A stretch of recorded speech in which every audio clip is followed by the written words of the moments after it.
During the State of the Nation address, President Cyril Ramaphosa promised that government plans to finalise the comprehensive student funding model for higher education this year.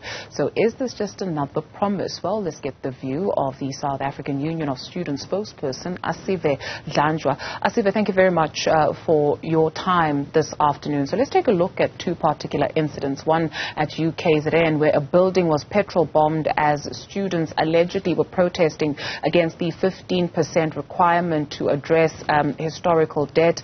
Student Representative Council of Wits University going to the streets of Braamfontein as well as Hillbrow on a clean-up campaign so that they can raise funds for historical debt. And so when you take a look at just those two situations as a highlight, what should it tell us about how this whole situation is being taken seriously by the relevant authorities of addressing historical debt?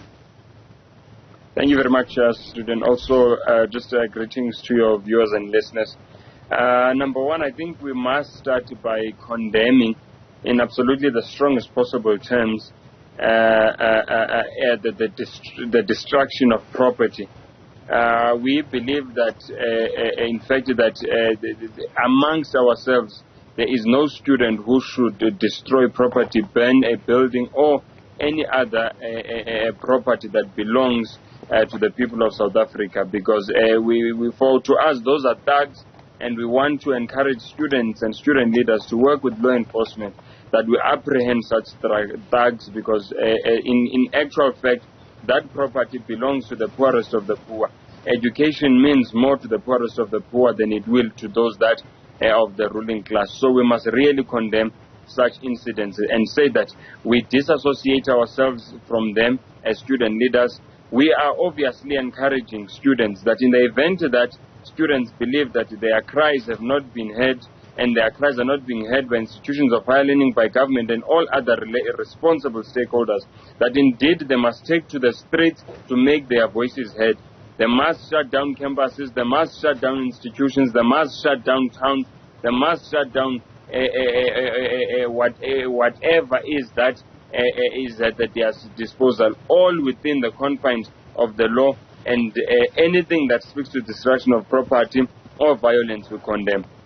With it pertains to government plans to be able to deal with the funding crisis in the country, the reality of the matter is that there's not been any, up until this point in time, except for the release of that MTT report late last year, which had a few, as we suppose, progressive recommendations of the 18 recommendations.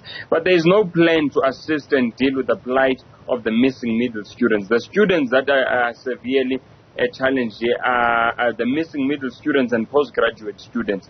In the President's Sona, there was no indication except to allude to a comprehensive funding model, but there was no commitment from our government as to how are they going to deal with the issue of the student funding. When we speak of the missing middle, we are saying that there are students who are too poor to be able to fund themselves through, but also who NSFAS considers them to be too rich to be able to be funded by the state.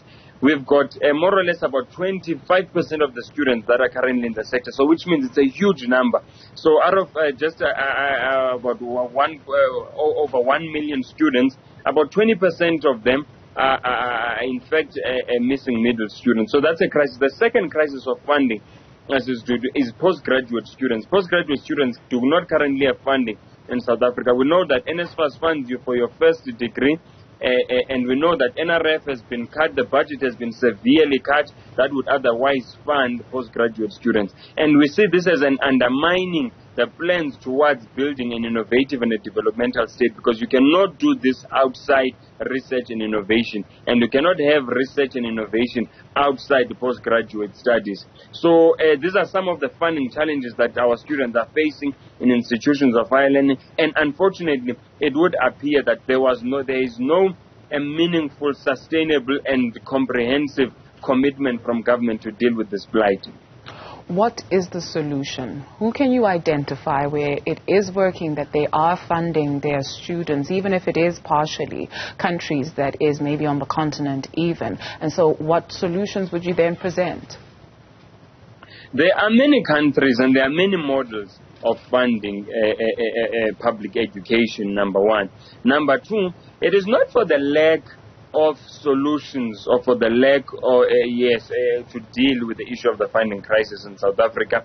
It is an issue of will and an issue of priority as it pertains to that of from the side of government.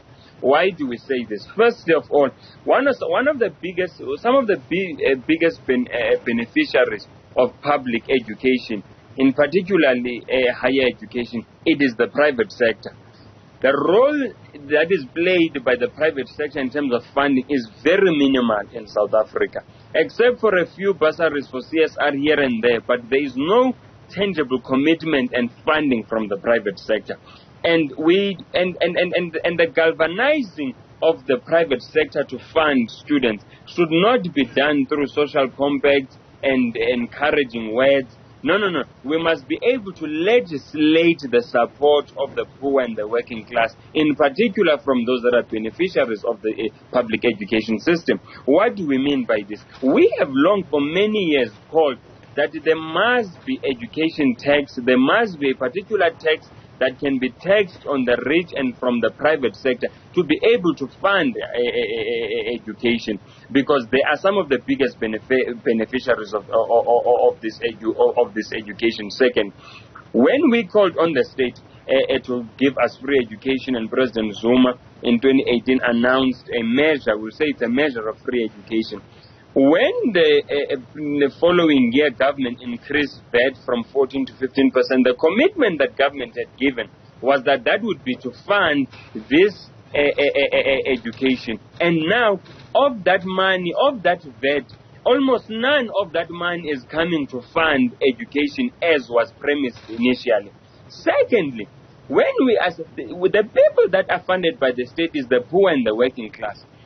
I spoke earlier of the issue of priority. If our government will prioritize the poor and the working class, the government would have been able, one, to tax the rich through taxes on companies, etc., to be able to specifically fund education. Secondly, you saw government, so that obviously also affected the poor and the working class, but you saw income, company tax being reduced and the pay-as-you-earn being increased, further plunging the poor and the working class into an economic crisis. So it's an issue of priority, really. The second thing that we recommended as the student movement was to say that let us increase the cap to deal with the issue of the missing needle now. Let us increase the cap from 350,000. Initially, our proposal was 600,000, but we appreciate that within the economic climates that we find ourselves in genuinely a dilapidating economy,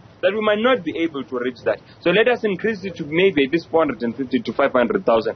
That will deal with the majority of with hundreds of thousands of students in the missing needle. Secondly, we said we must have government guaranteed loans, student loans, to support the working class just above the bracket, those that will fall outside that bracket that will be funded by the state. The difference right now is that for a student to be able to acquire a student funding or student loans, they would need sureties from the private, from the banks, and they would need their parents to be having this and that. It speaks to issues of credit scores, etc., etc. But now we are saying, let government back up those loans, those student loans. Let them guarantee those student loans, and the funding be acquired from the private sector, such that the students are able to start to fall outside that bracket, and that the repayment terms of those loans be not a further burden on the student. Then we'll be able to assist the missing needle. We'll also be able to assist the postgraduate student